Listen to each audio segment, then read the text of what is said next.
खबर आपको देंगे। इजराइल ने जंगबंदी के बाद पहली बार गजा के जुनूबी इलाके रफा में बमबारी कर दी है। इजरायली हमले में शहादतों का खदशा है। इजरायली टीवी ने दावा किया है कि फजाई हमले हमास के फाइटर्स के साथ फायरिंग के तबादले के बाद किए गए।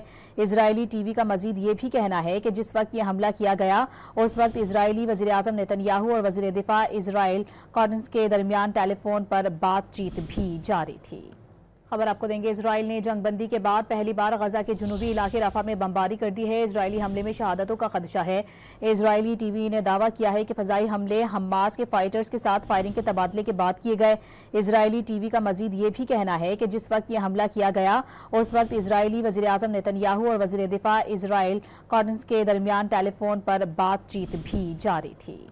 खबर आपको देंगे। इजराइल ने जंगबंदी के बाद पहली बार गजा के जुनूबी इलाके रफा में बमबारी कर दी है। इजरायली हमले में शहादतों का खदशा है। इजरायली टीवी ने दावा किया है कि फजाई हमले हमास के फाइटर्स के साथ फायरिंग के तबादले के बाद किए गए। इजरायली टीवी का मजीद ये भी कहना है कि जिस वक्त यह हमला किया गया उस वक्त इजरायली वजीर आजम नेतन्याहू और वजीर दिफा इजराइल कॉटन्स के दरमियान टेलीफोन पर बातचीत भी जारी थी।